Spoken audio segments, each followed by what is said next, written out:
नमोस्तु महाराज जी, नमोस्तु महाराज जी।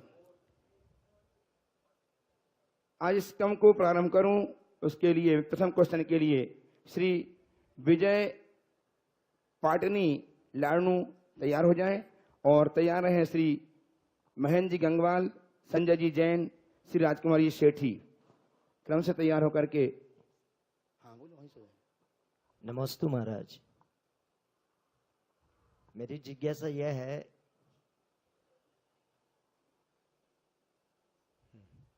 कि मोह से पाप कर्म का बंद होता है, तो क्या फिर जो गुरु शिष्य में जुड़ा होता है उसमें भी पाप कर्म का बंद होता है? बहुत अच्छा प्रश्न किया। मोह और राग दोनों अलग अलग चीजें हैं। मोह संसार को बढ़ाता है और राग संसार को पोषता भी है और संसार को सुखाता भी है। मोह किसी व्यक्ति और वस्तु के प्रति होता है, उसके प्रति अपना बुद्धि और उसके बिना न रह पाना, ये मोह की पहचान है। किसी व्यक्ति और वस्तु के प्रति झुकाव होना राग है। ये राग प्रशस्त रूप में भी होता है और अप्रशस्त रूप में भी होता है। यदि शुभ निमित्तों से हम किन्हीं के साथ जुड़ते हैं तो वो प्रशस्त राग है, और सांसारिक अपेक्षाओं को लेकर विषय कषाय के लिए किसी के प्रति जुड़ाव होता है, भोग विलास के लिए किसी के प्रति जुड़ाव होता है, तो अप्रशस्त राग। अप्रशस्त राग सर्वथा बंध और दुख का कारण है। प्रशस्त राग से पुण्य का बंध और पाप से मुक्ति भी होती है। गुरु के प्रति या भगवान के प्रति जो जुड़ाव है वो मोह नहीं, वो भक्ति। भक्ति मुक्ति का आधार है। भक्ति और मुक्ति को, मोह को एक नहीं समझना। मोह सांसारिक है और भक्ति पारमार्थिक। इसलिए गुरु के प्रति राग तो रहना ही चाहिए। ऐसा राग कि गुरु की उपेक्षा करने का सपना में भी न सोच सके। हमेशा उनके पद चिन्हों में चलने का मनोभाव हो और उनके अपने आचार विचार और व्यवहार से गुरु के नाम को रोशन करने की पल पल में ललक हो। ये गुरु का राग है। ये राग कहीं नुकसानदेह नहीं है। गुरुदेव ने एक जगह बहुत अच्छी बात लिखी है कि संत जनों का राग भी, संत जनों के प्रति होने वाला राग भी संसार का नाशक है। पानी गर्म क्यों ना हो जाए तो भी आग को बुझाने की क्षमता उसमें बनी ही रहती है। तो ये प्रशस्त राग ऐसा गर्म पानी है जो संसार की आग को बुझा देता है। बहुत बढ़िया। श्री महेंद्र जी गंगवाल और तैयार हैं श्री संजय जी जैन, श्री राजकुमारी सेठी। त्याग मंदिर में करें या घर में, पुण्य किसमें ज्यादा होता है? त्याग मंदिर में करें या घर में, जहाँ भाव हो जाए वहीं करो, क्योंकि त्याग का भाव अभी आया अगले पल रहे कोई भरोसा नहीं। इसलिए त्याग का भाव आए तो करो, लेकिन ध्यान रखो भावुकता में कभी त्याग नहीं करना। सोच समझ करके त्याग करना। और त्याग करने के बाद कई लोग होते हैं जो नियम ले लेते हैं और बाद में नियमों को अपने अनुकूल ढालना शुरू कर देते हैं। संत कहते हैं नियम बड़े छोटे नहीं होते, नियम के साथ जुड़ी हुई निष्ठा बड़ी छोटी होती है। नियम लो तो उसे निष्ठापूर्वक निभाओ। नियमों को अपने अनुकूल कभी मत ढालना, स्वयं को नियमों के अनुकूल ढालने की कोशिश करो। श्री संजय जी जैन, चलो आगे बोलो। श्री राजकुमारी सेठी, श्री संतोष जी जैन दिल्ली लाडनू। नमस्ते महाराज जी, मैं राजकुमार सेठी लाडनू से।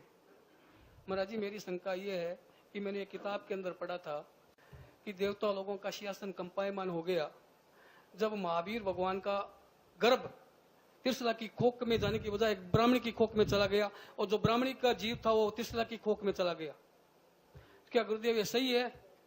देखिए, अगर मेडिकली पूछो तो सही नहीं, किसी तरीके से इस तरह की व्यवस्था सही नहीं है, पर ये श्वेतांबर आगमों में है किताबों और में श्वेतांबर परंपरा के अनुसार जो किताबें लिखी गई उसमें भगवान महावीर के गर्भ का संक्रमण हुआ।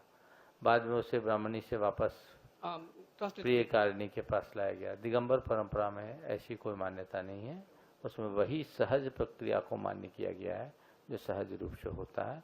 भगवान माँ त्रिशला के गर्भ में आए, वहीं पले वहीं बने। वास्तविक संतोष जी जैन दिल्ली और तैयार रहें कुमारी आयुषी जैन दिल्ली। नमस्ते महाराज।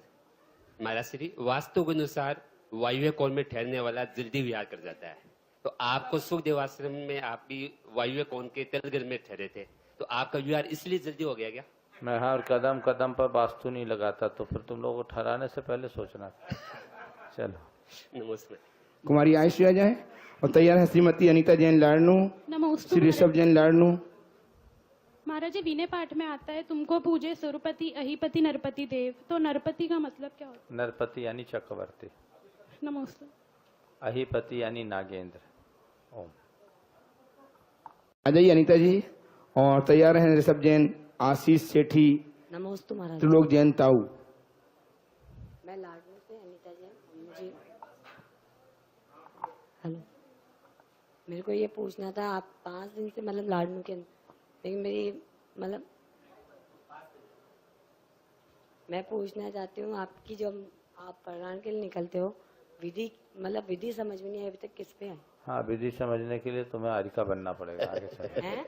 आरिका बनोगे तब समझ में आएगा। नहीं तो आदि करना आगे तो चलो। नहीं, बच्चे हमसे पूछते जैसे महाराज अभी की कल- आहार की विधि होती है। विधि का तो ऐसा होता, मैंने कहा 2 श्रीफल रखना है और मैंने तय कर लिया 2 श्रीफल स्त्री के हाथ में या पुरुष के हाथ में, इसमें भी अंतर है। वो तो बच्चे के हाथ में ये भी अंतर है, मैंने कल तय जैसे- कर लिया। हाँ, कल आगे जैसे चलिए, विवाद का विषय नहीं है। चलिए ऋषभ जैन आ जाए और तैयार रहे आशीष।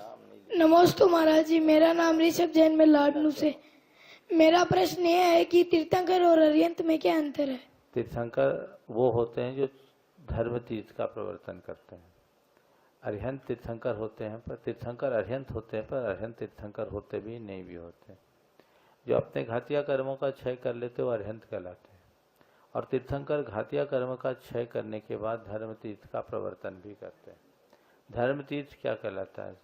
द्वादशांग रूप आगम और चतुर्विध संघ, आगम पर आधारित चतुर्विध संघ, इसकी रचना केवल तीर्थंकर करते हैं, बाकी नहीं करते। इसलिए तीर्थंकरों का समोसरण होता है, सामान्य अरिहंतों के समोसरण का नियम नहीं। नमोस्तु। आशीष सेठी आ जाए।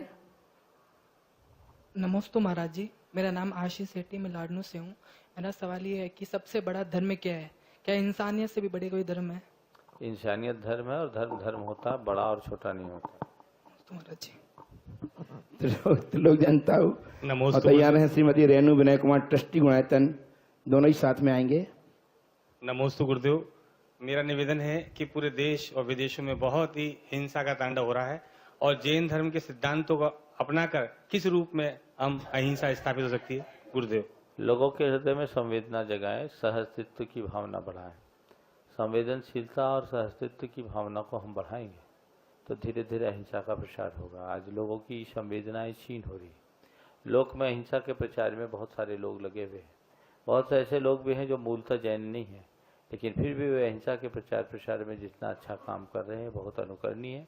हमें उसी रीति से काम करना चाहिए। नमोस्तु। श्रीमती रेणु विनय कुमार, ट्रस्टी गुणायतन, जो जयपुर से हैं, और तैयार हैं श्रीमती कांता जी हरीश जी दिल्ली, जो ट्रस्टी हैं गुणायतन के। गुरुवर के चरणों में शत शत नमन। महाराज श्री, जैसे महामंत्र पढ़ लिया, महामंत्र पढ़ने के बाद हम पढ़ते हैं ऐसो पंच नमो यारो, कुछ लोग कारो पढ़ते हैं, तो एक तो यारो और कारो में क्या अंतर है? ये सौर सेनी और अर्धमागधी प्राकृत का अंतर है। हमारे यहाँ दिगंबर परंपरा में मूलतः सौर सेनी प्राकृत का चलन है और उसमें यारो चलता है। अर्धमागधी प्राकृत जो है उसमें कारो आ जाता है। और लास्ट में होई और हवई। होई, ये सौर सेनी में होई है और उसमें हवई। एक इनकी तरफ से प्रश्न पूछना चाह रही थी। उनकी तरफ से आप पूछो। महाराज श्री, आपका किसी नए इष्टोपदेश के ऊपर प्रश्न पूछा, आपने फौरन ही जो है वो सूत्र संस्कृत में बोल दिया, सुनकर के इतना अच्छा लगा। जनरली कोई भी याद भली सब कुछ है, पर एक शब्द का सहारा शुरू में चाहिए, पर आप जो है एकदम से कोई भी सूत्र कहीं का भी आ जाए आप एकदम बोल देते हैं। तो क्या ये आपके मस्तक पे चंद्रमा इसी का प्रतीक है या कोई और चीज? मतलब बहुत ज्यादा खुशी और बहुत अच्छा लगता है जब आप एकदम से कुछ भी बोल देते हैं। देखो, मुझे नहीं मालूम मेरे मुंह से क्यों निकलता है इसलिए बोल देता हूँ। अब मैं तो इस विषय में हमेशा कहता हूँ, निश्चरंती हृदय वाचा, हृदय में गुरुवः स्थिता, ते तत्र संस्कारयन्ति तन्न मित्र परिश्रम। मैं जो बोलता हूँ अपने हृदय से बोलता हूँ, और मेरे हृदय में मेरे गुरु बैठे हैं, वो मुझे प्रेरित करते रहते, संस्कारित करते रहते, मेरा उसमें कोई परिश्रम नहीं है। आप लोग पता नहीं किस चांद की बात कर रहे हैं, बहुत बड़ा बना सिर पर चांद तो सबके होता है, उस चांद की बात मत करो। और ये चीजें तो है एक नैसर्गिक रूप से, जो स्वाभाविक रूप से सबके शरीर में चिन्ह प्रकट होते हैं, उनमें मत उलझो, ये जड़ चीजें। ये हमारे अपने भीतर की एक अलग अलग हर जीव की प्रतिभा होती है। एक शब्द आता है मेंटल फाइलिंग। मेंटल फाइलिंग जैसे फाइलें होती है ना, अलग अलग फाइलें बनाते हैं आप लोग, कंप्यूटर में अलग अलग फाइलें बना के रखते हैं। जो कंप्यूटर को ऑपरेट करने में और एक्सपर्ट होते हैं ना, उनको जब कहो जो फाइल कहो वो खोल देंगे। मैं ये कहना भी चाहती और कुछ लोग ऐसे होते हैं जिनको एक फाइल खोलने के पीछे 10 बार क्लिक करना पड़ता है। तो जैसे आपको कंप्यूटर में हार्ड डिस्क में सारा डाटा है, लेकिन उसको खोलने के लिए आपके भीतर उतनी प्रतिभा होनी चाहिए, तब आप खोलेंगे। इसी तरह हमारे माइंड के हार्ड डिस्क में सबके भीतर डाटा पड़ा हुआ है, लेकिन फाइल खोलने की कला है हमारी। जिनकी मेंटल फाइलिंग अच्छी होती है ना, मैं तो बस इतना ही जानता हूँ, मैं जब चाहता हूँ जिस फाइल को चाहता हूँ वही फाइल खुलती है, इसलिए बातें आपके साथ। महर्षि एक चीज ये, जैसे लता मंगेशकर ने नमो यार कारो गाया और सबने रिंगटोन में उसको कर रखा है, कोई दोष नहीं, कोई अर्थ में कोई अंतर नहीं। आ जाए श्री हरीश जी जैन, श्रीमती कांता जी जैन दिल्ली, जो ट्रस्टी गुणायतन के तैयार हैं श्री सुरंजन दिल्ली। हे गुरुवर, नमोस्तु नमोस्तु नमस्तु। गुरुवर, मेरा ये प्रश्न है कि जब हम मंदिर में जाते हैं, भगवान जी के दर्शन करते हैं, तो उनकी तरफ से प्रतिमा से आंखें हटाने का मन ही नहीं करता, नजरें हटाने का मन ही नहीं करता, लेकिन अपने को छोटा सा जीवन मिला। लेकिन जब हम घर में आते हैं, कई बार आकुल व्याकुल परिणाम हो जाते हैं, उनके लिए हमें क्या करना चाहिए? ज्यादा समय मंदिर में बिताना चाहिए। एक मिनट आ जान दो। हाँ, सुरेंद्र दिल्ली, और तैयार हैं श्रीमती माला रानी विदिशा, मयूर जैन विदिशा।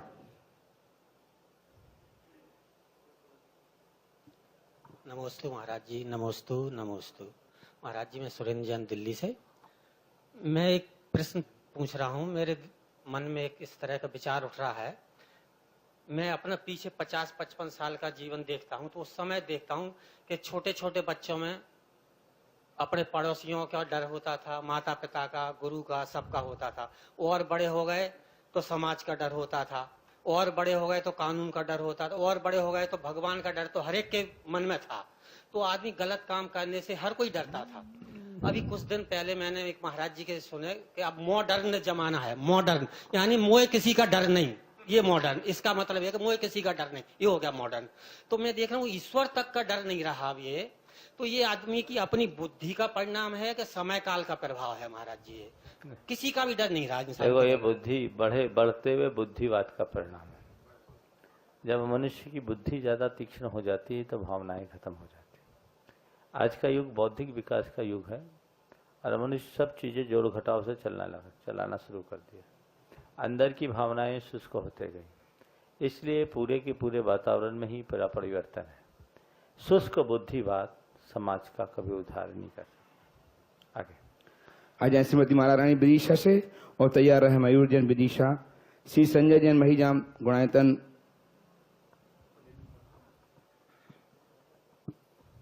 महाराज श्री के चरणों में बारंबार नमोस्तु नमोस्तु नमोस्तु।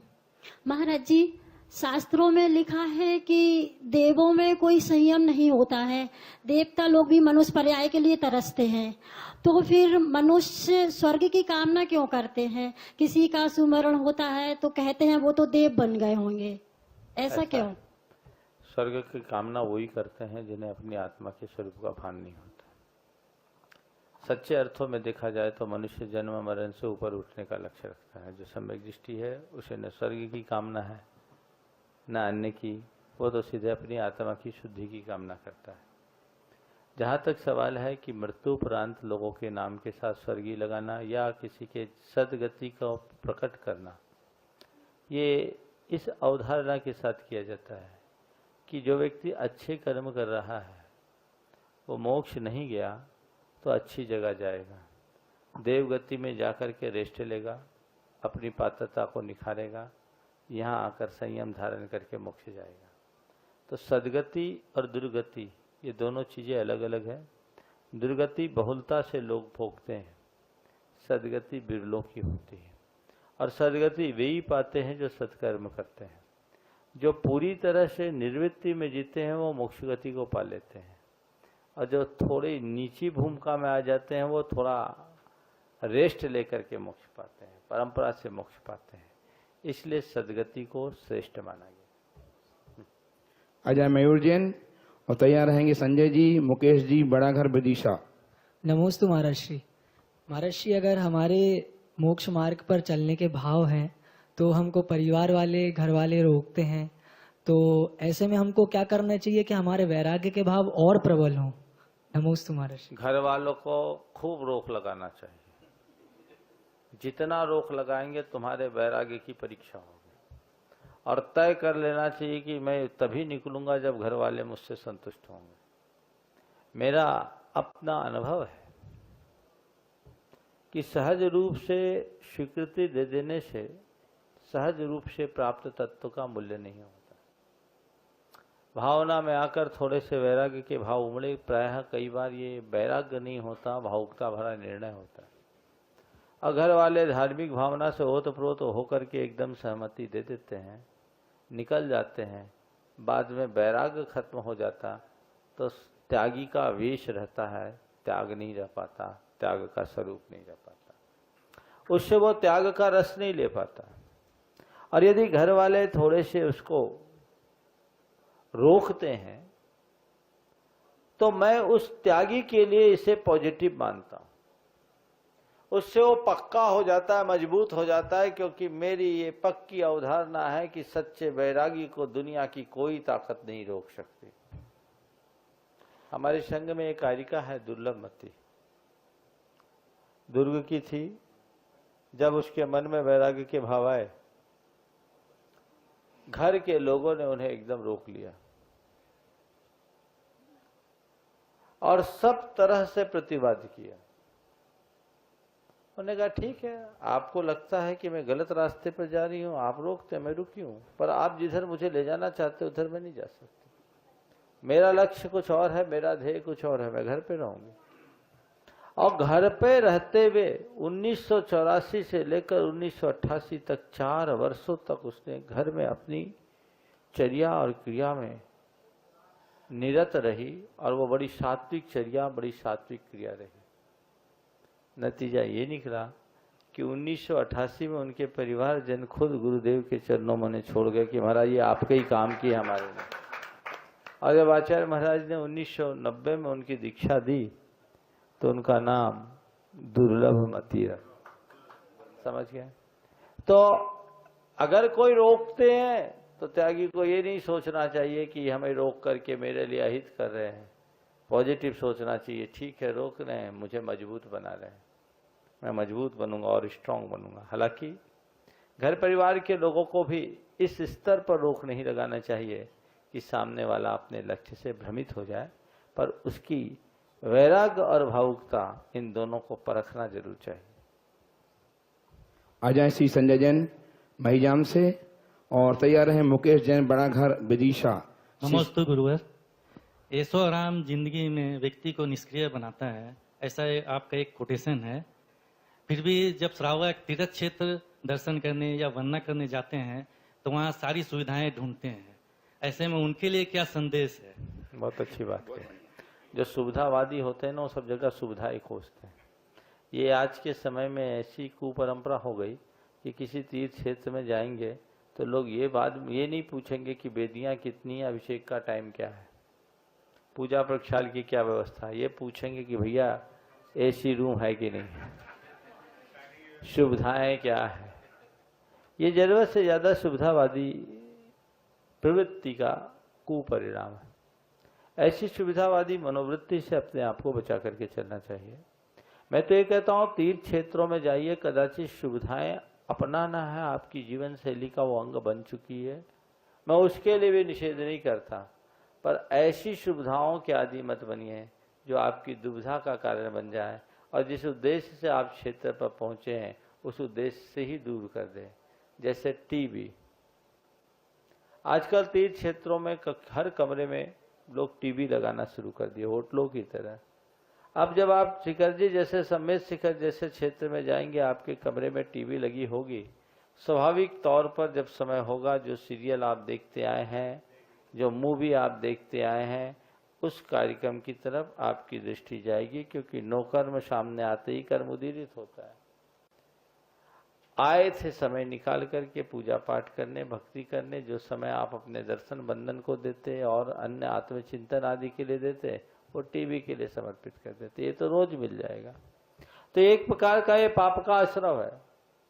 तो कभी इस तरह की सुविधाओं का इस्तेमाल नहीं करना चाहिए और संस्थाओं में इस तरह की सुविधाओं को लगाना नहीं चाहिए। और किसी संस्था में अगर ऐसी सुविधाएं इस तरह की चीजें देती हैं तो उनको पाप वर्धक मानकर जहां इन चीजों का प्रयोग किया जाए वहां दान भी नहीं देना चाहिए कि मैं इस कार्य के लिए दान नहीं दूंगा, मैं इसमें पाप का भागी नहीं होऊंगा, क्योंकि महासाधना है, महान पाप का कार्य। नमस्ते। आ जाए श्री मुकेश जी बड़ा विदिशा से, और तैयार रहेंगे श्री सुरेश जी कुचामन। नमोस्तु महाराज श्री। महाराज श्री, आजकल एक चीज देखने में आ रही है, साधु तो युवा हैं लेकिन श्रोता व्रत हैं। अब इस जो गैप चल रहा है इसकी पूर्ति कैसे होगी?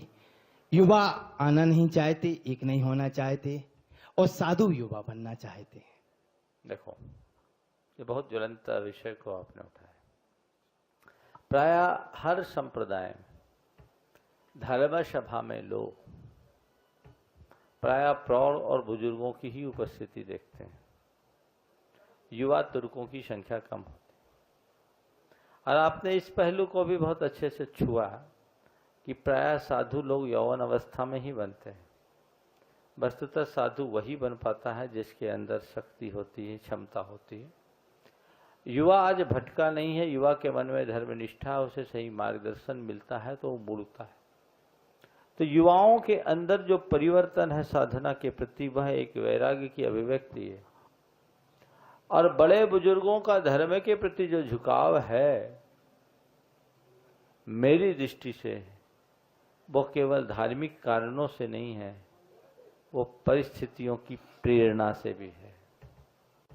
प्रायः बुजुर्ग लोग अकेले हो जाते हैं, निरुपाय हो जाते हैं, बच्चे बाहर हैं, माँ बाप पति पत्नी दो ही हैं घर में और कोई नहीं है, तो एक प्रकार का फ्रस्ट्रेशन भी रहता है। तब उन्हें समझ में आता है कि जीवन का सच्चा रस किस में मिलेगा। भोग विलासता में जीवन का रस नहीं, आपाधापी में जीवन का सार नहीं, भाग दौड़ में कोई उपलब्धि नहीं। अब हमें थमना है। जब वो बहुत आगे चल करके देख लेते हैं तब उन्हें समझ में आता है ये निस्सार है, और तब लौटना शुरू करते हैं और साधु संतों के समागम में आकर कुछ राहत और शांति की अनुभूति करते हैं। हालांकि तब तक इतनी देर हो चुकी होती है कि उनका शरीर कुछ खास करने लायक नहीं बचता। मैं उन युवाओं से कहना चाहता हूं जो कहते हैं अभी हमारी उम्र क्या है, इनको देखो और अभी से संभल जाओ, आगे जाकर लौटने से अच्छा आज लौट जाना ज़्यादा अच्छा है। एक बार ऐसा हुआ, एक युवक गाड़ी से तेज गति से जा रहा था, एक डायवर्शन था, मुड़ा और उसमें लिखा था इस सड़क से न जाए, ये रास्ता खराब है। उसने देखा रास्ता बहुत साफ सुथरा दिख रहा है, रास्ता बहुत साफ सुथरा दिख रहा है, फिर इसको खराब क्यों कह रहे हैं? शांति से। रास्ता बहुत साफ सुथरा दिख रहा है, फिर इसे खराब क्यों कह रहे हैं? वो गाड़ी आगे बढ़ाया, भैया गाड़ी आगे बढ़ाया, और जब गाड़ी आगे बढ़ी, कोई 10-12 किलोमीटर आगे चला, देखा कि वहाँ एक पुल टूटा हुआ था, आगे बढ़ने की कोई संभावना नहीं थी। गाड़ी रिवर्स में लाया, बोला ठीक लिखा था रास्ता खराब है, रिवर्स में लाने के अलावा और कोई चारा नहीं था। वापस उस मोड़ पर आया, वही बोर्ड देखा था, उसके बैक साइड में लिखा था, आखिर लौट के वापस आए ना। तो मैं यही कहना चाहता हूं, जब 10 किलोमीटर आगे चलकर लौटोगे, आज ही लौट जाओ, ज्यादा अच्छा रहेगा। नमस्ते। आइए श्री सुरेश जी कुचामन से, और तैयार रहेंगी मोना झांझरी, पूजा झांझरी। नमोस्तु महाराज जी, नमोस्तु महाराज जी, नमोस्तु महाराज जी। मैं सुरेश पांड्या कुचामन सिटी से। पाप परिहार एवं दुर्गति निवारण हेतु हम भव्य आत्माओं के कर्तव्य क्या है? पाप का परिहार और दुर्गति के निवारण के लिए भव्य जीवों को यही करना है, जितना बने धर्म ध्यान करें, शुभ में रमे, अशुभ से बचे, जीव दया का कार्य करें और जीवन रक्षा के क्षेत्र में आगे बढ़े। नमस्ते महाराज। मोना झांझरी, पूजा झांझरी तैयार है। नेमचंद जी पाटौदी आइए।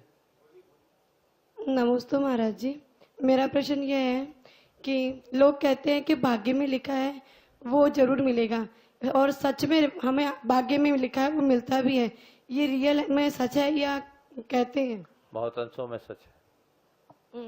भाग्य में लिखा है वो मिलेगा, लेकिन पुरुषार्थ करने से मिलेगा, ये भी भाग्य में लिखा है। नमस्ते महाराज। पूजा झांझरी तैयार है। नेमचंद जी पाटौदी तैयार है। ऋषभ झांझरी। नमस्ते महाराज जी, मैं मुंबई से पूजा झांझरी में मुंबई में रहती हूँ। मेरा प्रश्न है कि हमारे घर से मंदिर बहुत दूर है और वहाँ हम रोज नहीं जा सकते, असुविधा होती है, रिक्शे से जाना भी पॉसिबल नहीं है, तो इसके लिए हमें क्या करना चाहिए, कृपया मार्गदर्शन दीजिए। भावना भाई है कि या तो आपका घर मंदिर के पास हो जाए या आपके घर के पास मंदिर बन जाए। रोज भगवान से प्रार्थना। नेमचंद जी पाटौदी तैयार है। संजय जी जैन लाड़नू। नमस्ते महाराज जी। महाराज जी, जब आपका बिहार अड़कसर में हुआ था, सीकर जाते सुबह 8 अप्रैल को, तो वहाँ शंका समाधान के लिए कुछ अदर समाज के लोग आए और उन्होंने आपकी शंकाएं आपके सामने रखी। आपने उनका जो शंका समाधान दिया वो हर जगह हिंदुस्तान में लोगों के बहुत खुशी की लहर दौड़ी और वो प्रसन्न करता थे, वो भी खुश हो गए और वो सब जगह में भी, बम्बई, सूरत, नासिक गया, सब लोगों ने उसकी सराहना की। तो ऐसे अदर कास्ट के लोगों को क्यों नहीं अपन इसमें शामिल करें? क्यों, हमने थोड़ी मना किया है, तो तुम्हारा काम है, तुम नहीं, लाओ समाज बुलाए उनको जाओ। विधि पूर्वक आमंत्रित करो और खुद पीछे रहो, उनको आगे बढ़ाओ अच्छे प्रश्न करने के लिए। सबको अवसर देना चाहिए। शंका समाधान कार्यक्रम केवल जैनों का कार्यक्रम नहीं है, और इस कार्यक्रम को केवल जैन ही नहीं सुनते, पूरे देश भर के जैन, देश और विदेश के जैन सब सुनते हैं।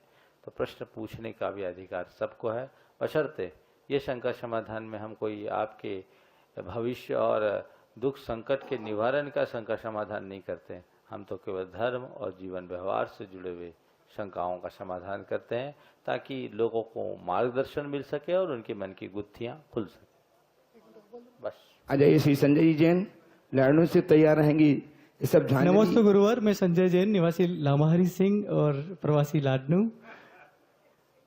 मेरा प्रश्न ये है कि व्यापारी लोग, कई व्यापारी ऐसे होते हैं जो टैक्स नहीं देते हैं, और वो जब रेट कम होती है माल संग्रहण कर लेते हैं, और जब रेट बढ़ाकर उस माल को बेचते हैं तो उसमें उनको पाप लगता है, और अगर पाप लगता है तो उसका क्या प्रायश्चित है? देखिए, जमाखोरी एक शब्द आता है, ये बहुत बुरी बात है, अनैतिक कृत्य है, ऐसा नहीं होना चाहिए। स्टॉक होना और ओवर स्टॉक होना, स्टॉक करने का निषेध हमारे यहाँ नहीं है, संग्रह का निषेध नहीं है, अति संग्रह का निषेध है।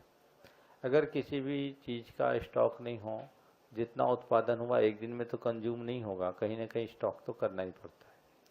तो स्टॉक करने में कोई दोष नहीं, लेकिन जनता दाने दाने के लिए तरस रही हो और आप केवल इस भाव से चीज को रोक के रखे हैं कि रेट बढ़ने दो, तो ये जमाखोरी है, ये ठीक चीज नहीं है, ये पाप का कार्य है, इससे बचना चाहिए। टैक्स आदि भी बचाने की जो प्रवृत्तियां हैं ये पूरी तरह अवैधानिक है, ऐसी प्रवृत्तियों से बचना चाहिए। एक दिन मैंने ऐसी जब बात कही तो एक व्यापारी ने कहा, महाराज क्या कहें, अगर सारे व्यापारी टैक्स देना शुरू कर दे तो हम लोगों को कोई दिक्कत ही नहीं होगी। हम टैक्स बचाते हैं तो उसमें हमारा कुछ नहीं बचता, हमारा तो जो एवरेज मार्जिन है वही आता है। ये फायदा कंज्यूमर को मिलता है और नुकसान सरकार का होता है। अब ऐसा हमको केवल इसलिए करना पड़ता है कि दूसरे व्यापारी जो टैक्स चोरी करते हैं वो कम रेट में दे देते हैं, तो हमको बाजार में अपने आप को कंपटीशन में स्थापित करने के लिए ऐसा करना होता है। तो उसका एक शब्द था कि एक चोर व्यापारी पूरे बाजार को चोर बना देता है, एक के पीछे सबको करना पड़ता है। वो दिन बहुत अच्छा दिन होगा जब इस तरह की प्रक्रियाएं ठीक होगी। CST जैसे कानून को लाने की बात जो की जा रही है वो उसके पीछे GST, तो ये जो एक जगह ही सारे टैक्स लग जाए वो बात थी ना। तो ये इस तरह की चीजें जिस दिन लागू होगी उस दिन सबसे ज्यादा अगर सुखी होगा तो व्यापारी होगा। व्यापारी दूसरों के लिए चोरी करता है, पाप का भागी खुद बनता है, मौज जनता करती है। मैं सारे व्यापारियों से कहना चाहता हूँ, सरकार कानून लगा करके जब तुम्हें सुधारे तो सुधारे, तुम धर्म को अपना करके सुधर जाओ, पूरी दुनिया सुधर जाए। नमस्ते सर। अजय ऋषभ झांझरी और तैयार हैं तारा देवी गंगवाल कुचामन से। नमस्ते नमस्ते नमस्ते महाराज। First impression is last impression, ये कहा जाता है। फिर ये कहा जाता है कि जो हो रहा है वो अच्छे के लिए हो रहा है, और एक ही कहा जाता है कि अंत भला तो सब भला। इसमें सामंजस्य कैसे बैठा है महाराज? सब अलग अलग संदर्भ में अलग अलग बातें, सबके साथ सामंजस्य क्यों बनाओगे? ऊंट भी, घोड़ा भी, गधा भी, सब चार पाए वाले हैं और सब चलते हैं, सबके पास ताकत है, पर तीनों को एक मत बनाओ। जो जहाँ है वहीं है। जब हम किसी कार्य के लिए अंजाम देना शुरू करते हैं या किसी व्यक्ति के संपर्क में आते हैं तो उस समय कहते हैं first impression is the last impression. फिर जो होगा वो अच्छे के लिए होगा या जो हो रहा है वो अच्छे के लिए हो रहा है। जब हम किसी कार्य के लिए प्रवृत्त होते हैं, मन में दुविधा होती है, तो उसके निवारण के लिए वैसा होता है। और अंत भला सो सब भला, ये भी हमारे मन की संतोष की भावना है। काफ़ी मशक्क़त करने के बाद, जद्दोजहद के बाद यदि हम किसी अच्छे परिणाम को पाते हैं तो हमारे मुंह से उद्गार निकलते हैं, अंत भला तो सब भला। अजय तारामत देवी जी गंगवाल अंतिम प्रश्नकर्ता के रूप में, फिर ऑनलाइन प्रश्न होंगे। नमस्ते महाराज जी, मैं कुचामन से हूँ। मेरा प्रश्न है कि बेसन वगैरह दाल की चीज दूध के साथ में भी दुधल होती है क्या? दही के साथ दुधल होती, दूध के साथ नहीं होती। नमस्ते। इस प्रकार से उपस्थित भक्तजनों ने अपनी शंकाओं का समाधान प्राप्त किया। अब ऑनलाइन प्रश्न जो हमारे पास हैं उनके माध्यम से आपकी भी शंकाओं का समाधान प्राप्त होगा। श्री सुनील जी पाटनी दुधनोई आसाम से नमोस्तु करते हुए जानना चाहते हैं महाराज श्री कि शास्त्रों के हिसाब से मांगी तुंगी से 99 करोड़ मुनि मोक्ष पधारे और आज की जनसंख्या 45 लाख के करीब है, तो तब कैसे इतने मुनि मोक्ष पधारे? आपने फिर मांगी तुंगी को देखा समेत शिखर में तो और ज्यादा है। तो ये जितनी बातें हैं ये एक दिन की नहीं है, ये इस तीर्थ काल की है। जो एक कोड़ा कोड़ी सागर, 42,000 वर्ष कम एक कोड़ा कोड़ी सागर, जो असंख्य वर्षों का है, बहुत लंबा काल है। महाराज श्री श्राविका श्रेष्ठ श्रीमती सुशीला जी पाटनी किशनगढ़ से जानना चाहती हैं कि निश्चल किंतु बाहर से कठोर और मायाचारी किंतु बाहर से अत्यंत सरल, इन दोनों व्यक्तित्व का आपसी व्यवहार कैसा होना चाहिए? देखिए, बाहर से कठोर और भीतर से सरल निश्चल व्यक्ति है, और एक व्यक्ति है जो बाहर से सरल और अंदर से कठोर। आपने पूछा इन दोनों का आपसी व्यवहार कैसा होना चाहिए। ये तो ऐसा हो गया जैसे हंस और कौवा दोनों मिलकर एक साथ हो जाए, या कोयल और कौवा मिलकर एक साथ हो जाए। दोनों में बहुत अंतर है। हम इनके प्रति अपना व्यवहार कैसा करें, मैं आपसे पहले ये कहना चाहूंगा। हम व्यक्ति के बाह्य आचार से प्रभावित ना हो। कुरान काबे में लिखा है कि व्यक्ति के केवल बाह्य आचार से प्रभावित न हो, उसके आंतरिक अभिप्राय को समझे। बाण सीधा होता है वो शरीर को बेधता है, और तंबूरा टेढ़ा होता है वो संगीत देता है। दोनों के आशय को समझो। बाहर से कठोर है और व्यक्ति का आशय अच्छा है, उसे हितकारी मानो, और ऊपर से बहुत मृदु है और अंदर से उसका आशय कठोर है, तो उससे बच के रहो, उससे सुरक्षित दूरी बना करके रहो। हमारे यहाँ एक नीति है, असत्य च भवति सलज्जा क्षारम जलम शीतलम भवति। उल्टा स्त्री लज्जा का ज्यादा नाटक करती है और खारा पानी ज्यादा ठंडा होता है। तो जहाँ जरूरत से ज्यादा इस तरह की बातें हैं वहाँ सजग हो जाओ, जरूर कोई ना कोई दुराशय छिपा है। बहुत बढ़िया।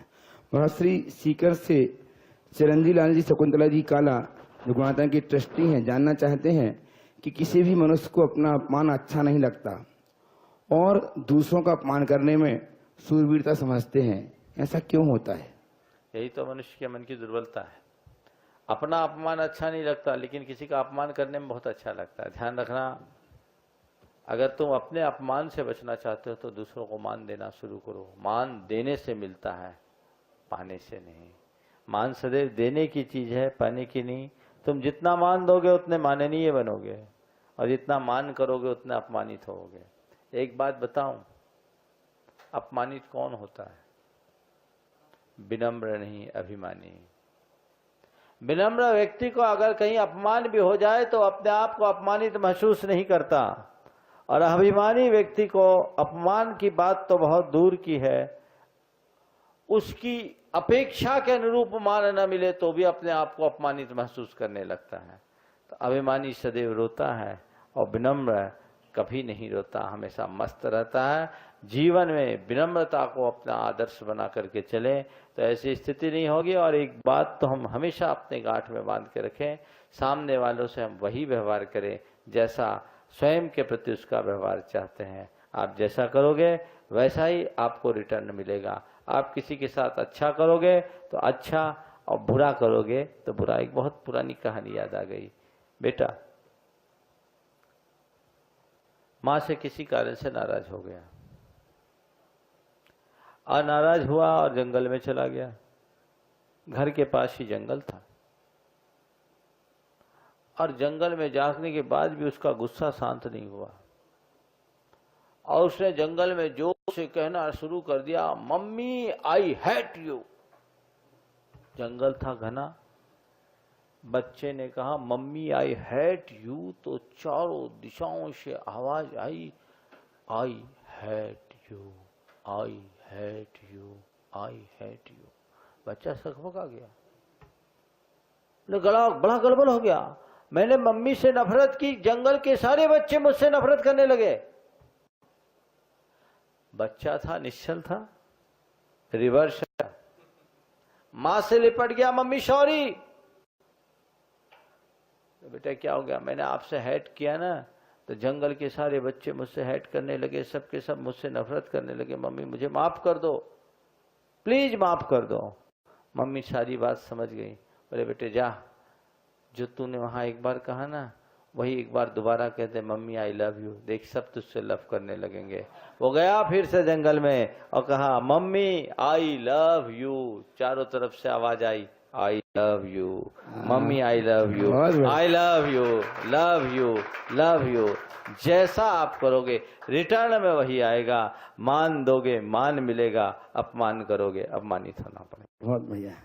महाराज श्री निकिता जैन बेंगलोर से जानना चाहती हैं कि गुरुदेव, संसार में छोटे छोटे भूल सबसे होते हैं। जब माता पिता हमारे हजारों गलतियों को भूल जाते हैं तो क्या हम बच्चों की जवाबदारी भी होती है कि हम उनके छोटी छोटी भूल भूल जाएं, लेकिन ऐसा होता नहीं। महाराज श्री मैं मोबाइल टैबलेट के काम करती हूँ, सैलरी भी अच्छी है, लेकिन सेटिस्फेक्शन नहीं है, संतुष्टि नहीं है। मैं डॉक्टर बनना चाहती थी, इंजीनियर बन गई।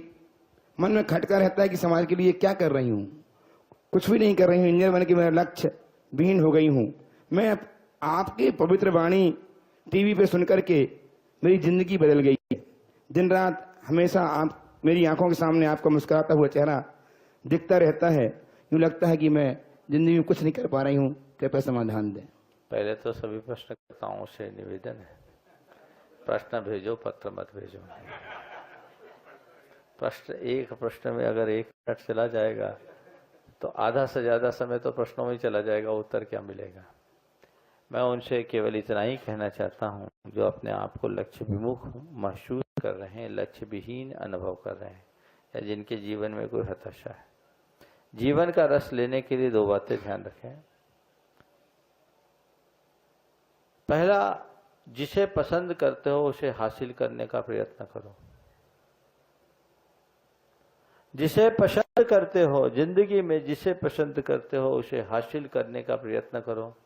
और दूसरा, जो हासिल है उसे पसंद करना शुरू कर दो, जीवन धन्य हो जाएगा। तुम डॉक्टर बनना चाहते थे, डॉक्टर नहीं बन पाया, अब उसकी संभावनाएं खत्म हो गई, चलो उसे भूल जाओ।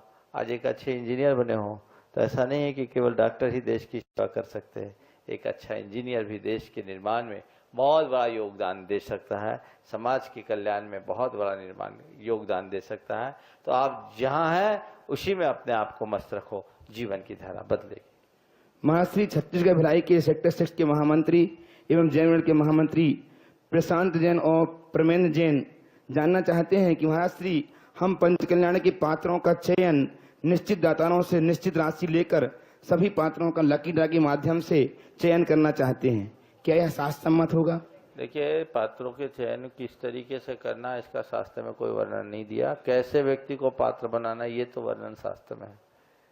अब जिसको जैसे करना वो जानो। अब कहीं लकी ड्रा से होता है, कहीं बोली से होता है, नई नई तकनीक है। अब इसके बारे में मैं क्या टिप्पणी करूं? शास्त्र नहीं बोलते कि बोली लगा करके शास्त्र पात्र चयन करो या लकी ड्रा से चयन करो। शास्त्र में तो कहा गया है, एक्चुअल देखा जाए तो एक पंचकल्याणक का मुख्य पात्र केवल सौधर्मेंद्र है, कारापक है, जिसने मंदिर बनाया और सौधर्मेंद्र, और उसके सारे लक्षण बताए।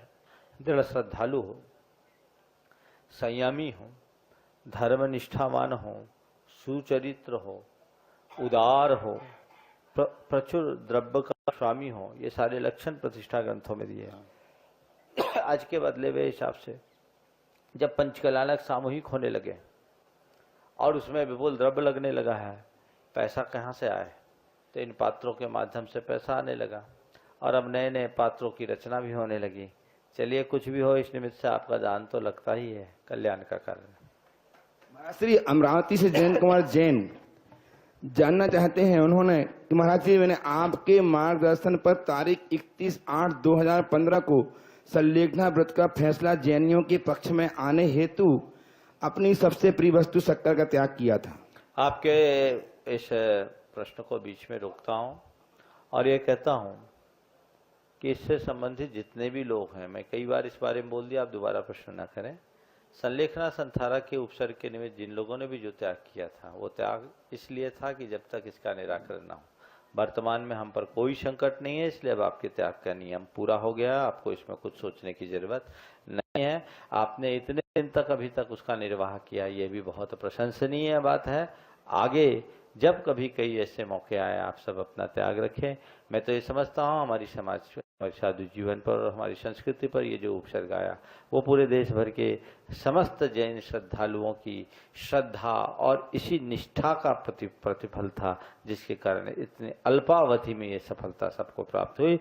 इसलिए बहुत सराहनीय कदम है, लेकिन अब दोबारा इससे रिलेटेड कोई प्रश्न न किया जाए। महाराज श्री कैलाश पाटनी जयपुर से जानना चाहते हैं कि एक समय में कर्म के जितने प्रद्युगल परमाणु आदि प्रदेशों में बनते हैं, उन सबके बंटवारे में सबसे अधिक प्रदेश किस कर्म को प्राप्त होते हैं? सबसे अधिक प्रदेश वेदिनी कर्म को होते हैं और सबसे कम प्रदेश आयु कर्म को। इसका अनुपात है कर्म कांड में देखना।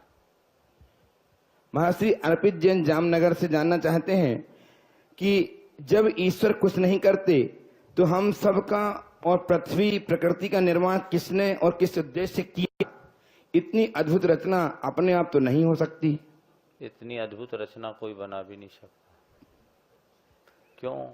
इस अद्भुत रचना को अगर किसी ने बनाया है तो सवाल होगा, उसको किसने बनाया? उसको अगर किसी ने बनाया तो उसको किसने बनाया? उसको भी किसी ने बनाया तो उसको किसने बनाया? ये एंडलेस होगा, अनावस्था हो जाएगी।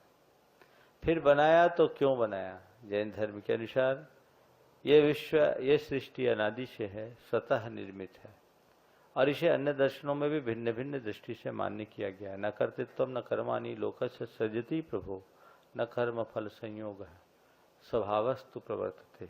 ये गीता में भी लिखा, न कर्तृत्व है न कर्म है न लोक, न कर्तृत्व न कर्माणि। कोई कर्तृत्व कोई कर्म नहीं, ये कर्ता कर्म की व्यवस्था सामने की है। स्वभावस्तु प्रवर्तते, सब स्वाभाविक रूप से है। जैन दर्शन इसे ही मूल रूप से स्वीकार करता है और सारी सृष्टि की इस व्यवस्था को स्वतः संचालित अनादि निधन रूप में स्वीकार करता है। महाराज श्री राजस्थान के 12 से श्री साधना जी, श्रीमती साधना गंगवाल जानना चाहती हैं कि पाप का प्रारंभ सरल है, धर्म का प्रारंभ कठिन है। धर्म के प्रारंभ को सरल बनाने के लिए हमें क्या करना चाहिए जिससे हमारा जीवन सफल हो? देखिए, पाप के प्रति हमारी प्रवृत्ति स्वाभाविक रूप से होती है, बात सही है। पानी को ऊपर उठाने के लिए मोटर लगाना पड़ता है, नीचे गिराने के लिए तो केवल ढोलना पड़ता है। जीवन को ऊंचाई पर ले जाने के लिए बहुत प्रयास की जरूरत होती है। जीवन के पतन के लिए केवल एक गलत कदम भर की देर होती है। एक गलत कदम सारी जिंदगी मनुष्य को पछाड़ देता है। हम अपने आप को धर्म के मार्ग में आगे बढ़ाएं, उसके लिए धर्म के प्रति रुचि चाहिए। जिसके हृदय में सच्ची रुचि जग जाती है, उस व्यक्ति के जीवन को आगे बढ़ाने में एक पल की देर नहीं लगती। दुनिया की कोई ताकत उसे रोक नहीं पाती। तो अपने अंदर वैसी रुचि को जगाइए, रुचि प्रगाढ़ होगी, जीवन बदलेगा। रुचि आप बढ़ाइए, पाप रुचि घटाइए, धर्म रुचि बढ़ाइए, जीवन का उद्धार होगा। महर्षि सागर से प्रतीक जैन जानना चाहते हैं कि एक व्यक्ति की किस्मत किस हद तक खराब हो सकती है, और अगर हो तो इसका उपाय क्या है? एक आदमी की किस्मत किस हद तक खराब कर सकती है? किस्मत तो किस्मत है, अच्छी भी बनती है और खराब भी हो सकती है, चरम तक अच्छी हो सकती है और चरम तक खराब हो सकती है। मैं कहूँ आदमी को देवता की तरफ पुजवा दे किस्मत ऐसी भी होती है, और आदमी को जीते जी फटीचर बना दे किस्मत ऐसी भी होती है। महर्षि कोटा से इंद्र कुमार जैन जानना चाहते हैं कि जैन धर्म के अनुसार श्रावक की दैनिक क्रियाओं में लगने वाली दोषों को देखकर अपने होने वाली गति की कल्पना से ही डर लगता है। दूसरों को जानते समझते हुए भी सामान्य दिनचर्या में प्रतिक्रमण या आलोचना पाठ नहीं करते, तब कल्याण कैसा होगा? ऐसे लोग से संसार टिका है। देखो, कल्याण हर किसी का नहीं होता, जिनकी भवितव्यता अच्छी होती उन्हीं का होता है। संसार में पाप में प्रवृत्त होने वाले लोगों की भरमार है, धर्म से जुड़ने वाले लोग बहुत अल्प हैं। अपनी पाप रुचि को मंद करके जब हम धर्म रुचि जगाते हैं तभी अपना कल्याण कर सकते हैं। महर्षि डॉक्टर सुषमा जैन लखनऊ से जानना चाहती हैं कि गृहस्थ जीवन में कितनी प्रतिशत मायाचारी चल सकती है? मायाचारी अगर मैं मायाचारी ना करूं तो लोग दुश्मन बन जाते हैं, अगर करूं तो पाप का डर लगता है। लेकिन एक जन्म की मायाचारी 10 जून तक त्रियंज गति का बंद होता है, ऐसा सुना है, कृपया उपाय बताएं। देखिए, मायाचारी तो मायाचारी को तो कोशिश करो पूरी तरह सफाया कर दो, लेकिन अगर ऐसा नहीं कर सकते तो कम से कम ऐसी माया मत करो जिससे किसी का विश्वासघात होता हो, किसी के साथ धोखा होता हो, किसी की संवेदनाओं को आघात पहुंचता हो, किसी का अहित होता हो। और आप पूछते हो तो मैं कहता हूँ 3 जगह मायाचारी न करो। माँ बाप से मायाचारी नहीं करो, गुरु से मायाचारी नहीं करो, और धर्म क्षेत्र में मायाचारी न करो। अगर इतने में भी संभल गए तो बहुत बड़ा काम है। महर्षि कोटा से तेज कंवर जैन जानना चाहती हैं कि जीवन का आदि व जीवन का अंत कैसा हो? जीवन की शुरुआत तो धर्म, ध्यान, पूजन, जीव दया से होती है, पर ऐसे कैसे संभव है कि अंत समय में होश रहे, रोग जनित पीड़ा न हो, और फिर अंत के समय में साधारण जनों का समागम भी मिले? यह कैसे संभव है? इस प्रश्न का समाधान और आपका आशीर्वाद चाहती हूँ। आपने पूछा जीवन का आदि और अंत कैसा हो, तो मैं तो कबीर की उन बातों की बात कहना चाहता हूँ कि तुम आए तो तुम रोए थे, दुनिया हंसी थी, जीवन की आदि यही है। तुम्हारे आने से सारी दुनिया को खुशी हो, लगे क्या भव्य जीव आया है, क्या मस्त जीव आया है, क्या पुण्यात्मा आया है। लोग तुम्हारे रूप को देखकर मंगल गान करे, हर्ष से झूम उठे। जीवन की शुरुआत इससे अच्छी नहीं होगी, और जीवन का अंत जब जाओ तो लोग दहाड़ मार मार के रोए कि इस धरती से मनुष्य के रूप में रहने वाला देवता चला गया है। ऐसा जीवन का अंत करो। देवता चला गया, एक ऐसा इंसान चला गया जो सबके लिए जान कुर्बान करता था, जो सबके दिल में बसता था। अगर ऐसा कर ले तो मैं समझता हूँ जीवन की सार्थकता हो। महर्षि सत्येंद्र भोपाल से जानना चाहते हैं कि एक बाप के 4 बेटे, 3 करोड़पति और एक गरीब, ऐसा किस कर्म से संभव होता है? ये सबका कर्म है। अगर ये बताओ एक बाप के 4 बेटे हैं, 3 करोड़पति और 1 मुनि हो गए, ये किस कर्म के उद्देश्य होता है? ये भी तो पूछ सकते हैं। ऐसा भी तो संभव है। सबका अपना अपना कर्म है और अपने अपने कर्म के हिसाब से होता है। कई बार ऐसा भी होता है, कर्म का उदय तो अपनी जगह काम करता ही है, लोगों के गलत निर्णय भी इसमें कारण बन जाते हैं, अपने कुकर्म भी इसमें कारण बन जाते हैं, गलत संगतियों के शिकार बनने में भी ये निमित्त बन जाता है। अंतरंग कारण इन सब में अंतराय कर्म है। महर्षि दिल्ली से पंखी जी ने बड़ी समस्या लिख के भेजी हैं। वे कहते हैं कि मेरी दीदी जाप करती थी, वे किसी नीची जाति के लड़के के चक्कर में आ गईं और शादी के लिए जिद कर रही हैं। हम लोगों ने बहुत समझाया लेकिन वो नहीं समझ रही। कह रही हैं कि मेरे लिए लड़का क्यों देख रहे हो, अगर कहीं और शादी कर दोगे तो वो मेरे दिल से नहीं निकलेगा। घर में रोज क्लेश करती है। महाराज जी, अब आप ही समस्या का समाधान बताएं। महाराज यहाँ से क्या बैठा है, या तो उसको कभी लेकर के आओ या युगराज जी से मिला दो, उनका जो वक्तव्य था उसको दिखा दो। ये प्यार नहीं है, प्यार के नाम पर खुमारी। मेरे संपर्क में बहुत सारे युवक और युवतियाँ ऐसे आए हैं जिन्होंने अपने निर्णय को बदला है। आशावादी बनना चाहिए और उन्हें बहुत मनोवैज्ञानिक तरीके से समझाने का प्रयत्न करना चाहिए। महाराज श्री मोनू जैन सूरत से जानना चाहते हैं कि आज के प्रश्न के ऊपर ही सवाल, वृद्धाश्रम ही अगर ना खोले जाएं तो माँ बाप को भेजने का विचार नहीं आएगा। वृद्धाश्रम खोलना पाप है या पुण्य? क्या प्रश्न है? वृद्धाश्रम खोलना पाप है या पुण्य? प्रश्न क्या बोला? आज के प्रश्न के ऊपर सवाल। उस दिन के प्रश्न का नंबर आ जाए बेचारे का। हाँ, आप लोगों का काम है। वृद्धाश्रम ही न खोले जाए तो बच्चे नरक जाने से बच जाएंगे। मैं तो ये कहना चाहता हूँ, वृद्धाश्रम हमारी संस्कृति का कलंक है। हमारे यहाँ उदासीन आश्रम होना चाहिए, संन्यास आश्रम होना चाहिए, वृद्धाश्रम नहीं। और वृद्धाश्रम उस दिन बंद हो जाएंगे जब माँ बाप अपने बच्चों को बचपन से ही संस्कारों से जोड़ना शुरू कर देंगे। मैं तो ये कहना चाहता हूँ, अगर आप श्रवण कुमार की माँ बनना चाहती हो तो अपने पति को श्रवण कुमार बनने का अवसर दे दीजिए। अगर पति श्रवण कुमार होगा तो उससे उत्पन्न होने वाली संतान भी श्रवण कुमार होगी। माँ बाप के साथ संवेदनाएं जुड़नी चाहिए, उनके प्रति लगाव होना चाहिए, उनके ऋणों का स्मरण होना चाहिए, ताकि वृद्धाश्रमों को खोलने की आवश्यकता ही न पड़े। हालांकि जब सब तरफ से तिरस्कृत और उपेक्षित हो जाएं, कहीं शरण न हो, ठौर न हो, तो ऐसे वृद्ध व्यक्तियों के लिए यदि वृद्धाश्रम खोला जाता है तो पाप नहीं है, पर यह हमारे लिए अभिशाप है। ये नौबत ही नहीं आनी चाहिए। समाज में ऐसी एक जनचेतना जगनी चाहिए। और मैं उन बड़े बुजुर्गों से कहना चाहता हूँ, इससे पहले कि तुम्हारी संतान तुम्हारी उपेक्षा करके घर से बाहर निकाले, तुम अपने जीवन के मूल्य और महत्व को समझो और अपने कल्याण के रास्ते को पकड़ लो। कभी ऐसी दुर्गति नहीं हो। आज की शंका समाधान के सत्र का अंतिम प्रश्न पूछूं, उसके पूर्व एक सूचना आप सबको कि कुंडलपुर जी सिद्ध क्षेत्र में आचार्य भगवान विद्यासागर जी महाराज के सत्संग सानिध्य में महामस्तकाभिषेक महोत्सव 4 जून से 9 जून तक आयोजित है। सभी धर्म स्नेही बंधुओं से, भव्यजनों से निवेदन कि वे सब जाकर के वहां पे हीरक कलश, रत्न कलश, अमृत कलश, स्वर्ण कलश, दिव्य कलश एवं रजत कलश के माध्यम से आप भगवान आदिनाथ का महामस्तकाभिषेक करके एवं छोटे बाबा आचार्य भगवान विद्यासागर जी के शीर्षक का दर्शन करके अपने जीवन को धन्य बनाएं। अंतिम प्रश्न के रूप में महाश्री सूरत से मोनू जैन जानना चाहते हैं, हर्षा जैन बीकानेर जानना चाहते हैं।